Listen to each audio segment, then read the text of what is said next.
Hi, this is Dave from Styrene Replicas. This is my first update on the big rig group build.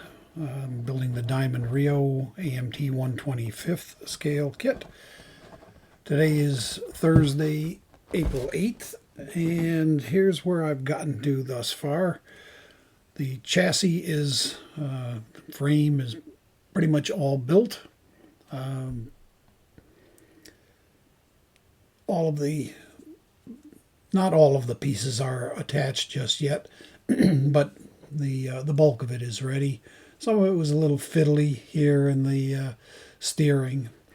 These white spots right here on either side discovered a parting line after I primed it, and those had to go. So I took those off, and I'll touch that up. This is primed with Rust-Oleum flat black primer. In addition, I have removed any parting lines, seam lines from the cab and the hood, and these have actually been primed now with flat white primer. I think it's Duplicolor. Also took out on the inside on the headliner those four big annoying ejector pins, and also the right dead in the center here was I guess the AMT information, the manufacturer information. I've glued on the front fenders. I have not put in the pieces here. These were chrome, excuse me, and I've dechromed most all of those pieces. They will be painted body color. I've got the fuel tanks are done, assembled, and have been sprayed with, I can't think of the name of it, all-clad flat, or all-clad shiny gloss black, and then this is it's either flat aluminum or Dura aluminum. So those have been done. The air tanks have been done, and they're in the opposite. If the fuel tanks were in Dura aluminum, then these are in flat aluminum. Just wanted to give some color. The fan has been sprayed. The motor is not 100%, but it is getting there. The transmission has been excuse me, attached. The color is Tamiya Deck Tan, which some research showed me that Cummins engines were a tan color. These are the fuel filters on this side, on the left side of the motor. And on the right side, when I did some research, I found that there were two oil filters on the right-hand side of the motor. So I made those out of spare sprue and have attached those. No fan belt or anything yet. I'm still debating whether I'm going to cut all of the pulleys free and use my own rubber belting, or will I stick with the rubber belts that have been supplied. So we'll see. Can make that decision yet. Got a long way to go, but things are coming together. I'm pleased with the progress so far, considering it's only been, I guess, 7 days. I did start on the 1st with some of the cleanup of parts. Also have found a new favorite tool. This is a David Union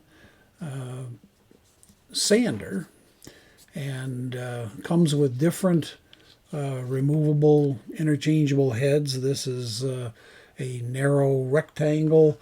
There's also, let's see, there's a large wedge.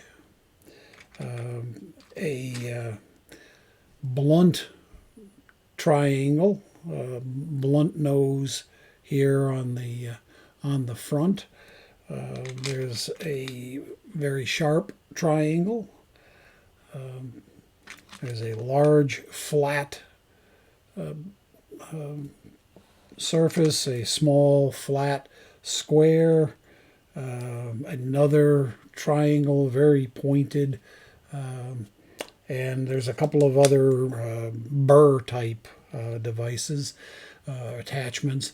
These, there's a sticky sandpaper that you cut to fit. They give you the templates. They give you the template and sandpaper. This happens to be a 240 grit, which I was using to get rid of ejector pins. It also came with, let's see, 400 grit and 600 grit. The three different papers were all included. So you can do everything from removing the real gross pieces to cleaning them up and smoothing them out. This vibrates and it goes in and out. Don't know how well that's showing up, and it is variable speed, and this made cleanup a dream. This particular attachment got right inside the frame rails where you had at least 6 ejector pin marks.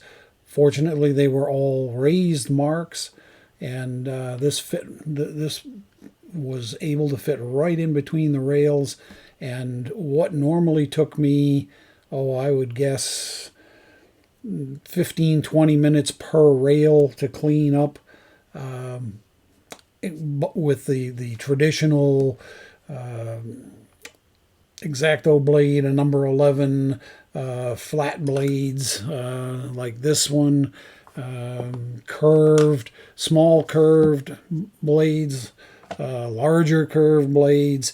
I used to hate doing that, and then I discovered this little tool, and while it wasn't inexpensive, it is worth its weight in gold. It just made cleanup so much easier in those hard to get spots. Inside the roof, was able to get this right inside the, see if I can get this in the picture, right inside through the windows, and clean that up. You can obviously press on the tip portion or on the heel portion. When you this is a little fiddly because you're working through the window openings, but it worked. It was just a charm, and it left it so perfectly flat, whereas when I'm gouging away with the blades, it was never very pretty. But as I mentioned in my initial video, I obsess over ejector pins and parting lines and those types of things. So that was a great little tool and investment to make.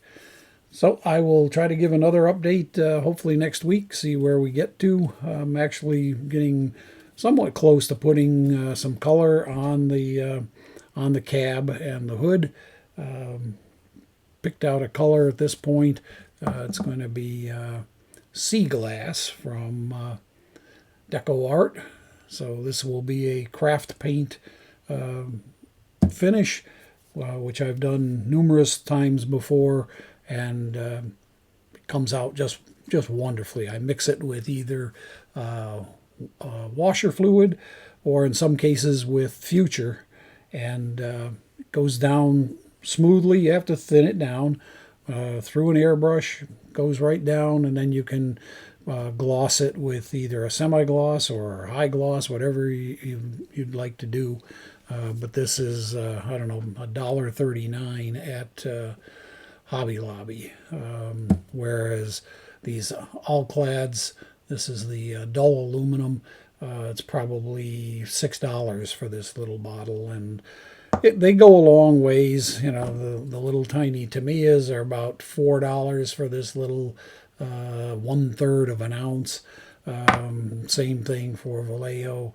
I don't know how many ounce this is. It's a fraction, maybe 10 milliliter, 15 milliliter, and again, it's probably $3.95 or so. So craft paint is a bargain. And things like the frame, Rust-Oleum flat black primer works fine. The body and hood have been done with Duplicolor flat white primer that I buy at I don't know, one of the auto parts stores. I can't even tell you which one. There's two on every corner here in Indianapolis. So that's where I stand, and like I say, hopefully get another update in next week. In the meantime, hope everybody is doing well and progressing along with their builds.